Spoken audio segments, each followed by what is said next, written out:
And welcome back to our show. We're talking about Our Kids, Inc., which is a program to help children who have been sexually abused throughout Middle Tennessee. Sue Fort White is the executive director. As you know, before we left for break, Jill Howlett is a social worker for Our Kids, Inc. Before we left for commercial, we were talking about those numbers, the 800 children that you see and help on average each year. That breakdown, though, because we talked about 1 in 10 will experience some form of sexual abuse. We're talking about children, both boys and girls. Right, that's right, April. So, and we're going to have to revise our website because we don't really endorse the 1 in 10. What we think is it's more like 1 in 4 girls and 1 in 6 boys will experience some form of child sexual abuse by age 18. We also know that child sexual abuse is the most underreported crime ever, you know, of anything. And I think is it because it's usually committed by someone that child knows, a relative, and so people are afraid to prosecute and report? So I think that it's a kaleidoscopic sort of view of the guilt and shame that the child feels, the relationship that they have with the perpetrator. I think that because of the grooming and the manipulation that perpetrators do, you know, the child does feel that shame and guilt. It's paralyzing, and also sometimes there are threats. You know, no one will believe you. Yeah. You know, so or you wanted this. You know, making them feel like it's their fault. Yes. So then what should parents or educators or members at church look out for?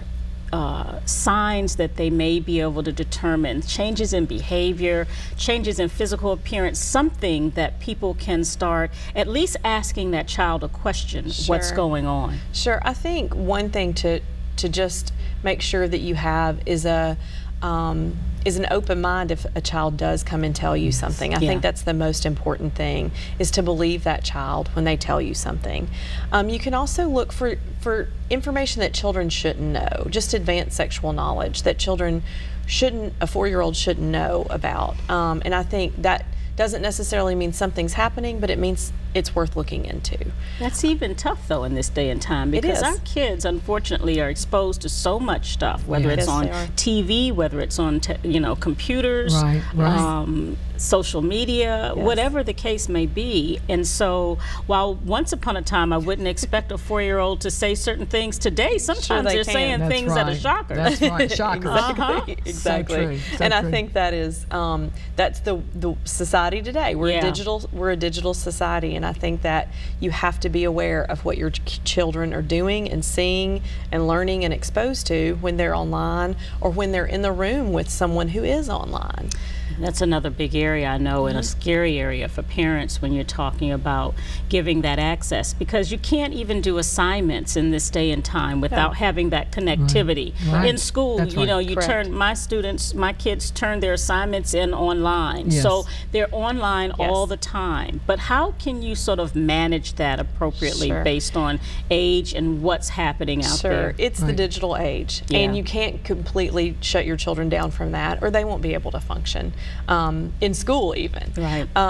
I think you just have to be hyper vigilant. There are all kinds of networking safeguards out there, that like Net Nanny and things like that. Covenant Eyes, I think, is another one that really watches what children or what anyone views on your computers.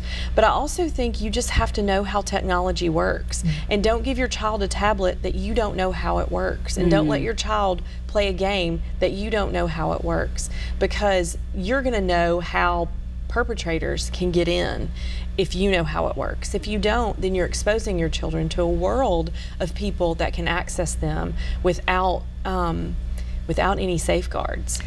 So 2 years ago, a little over 2 years ago, clinical team members were noticing a really jarring trend in our medical practice, which was that our patients were being lured into really horrible and scary situations and then being assaulted. And so Jill and others reached out to Rob Kerrigan, our dear friend with cyber crimes against children, a special unit of Metro Police.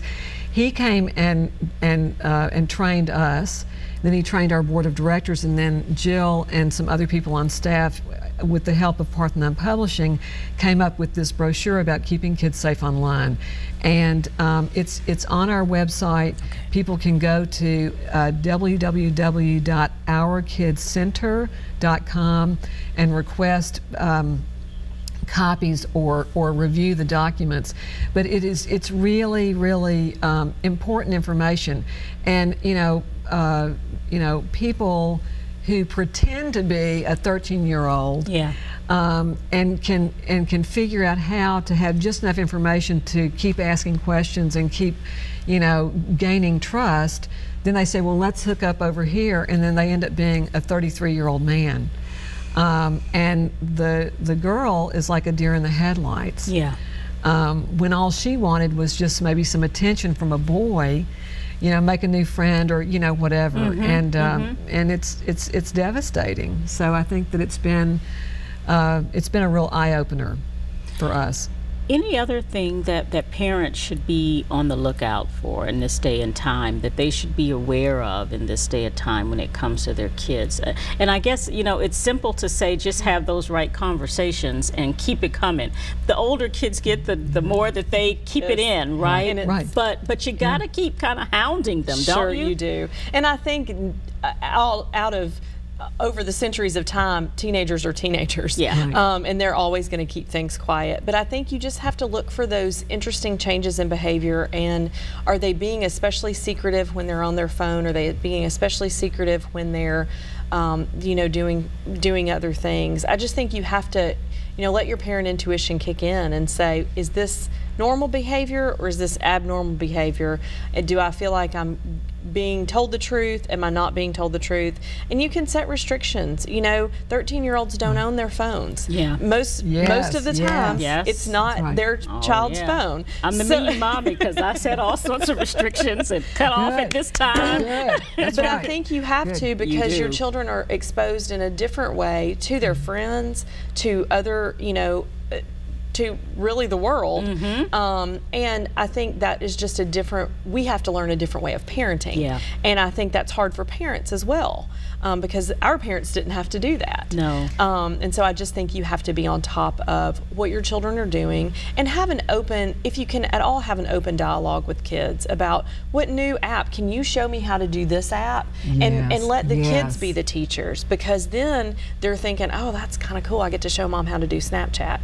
And in 2 years, Snapchat will probably be old news. So I think just keeping on top of what apps your kids are downloading. You hold all the passwords. Your kids don't get to download something without permission. That's right.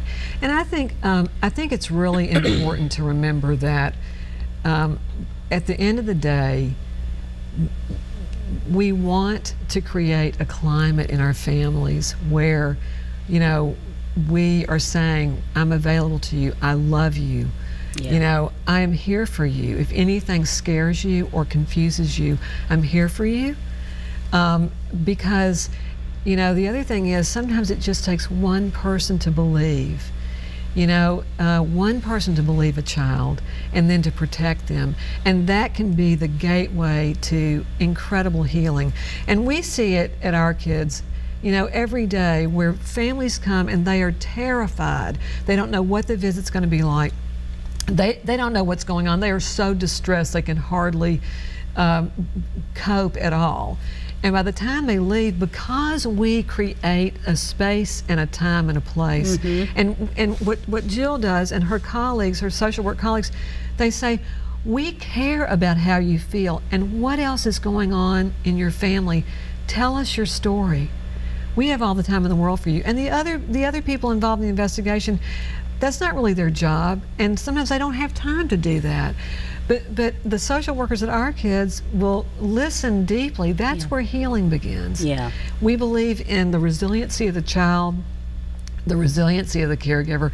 And one of the reasons why we know that child sexual abuse is the most underreported crime is because every week a caregiver feels safe enough for the first time in their lives where they will say, I've never told anybody this. My uncle did this to me when I was 6.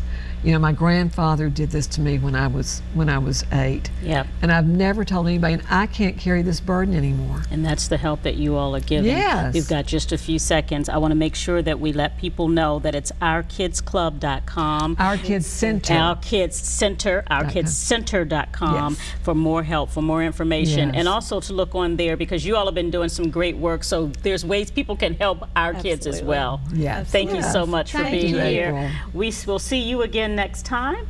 Thank you for being here. Are you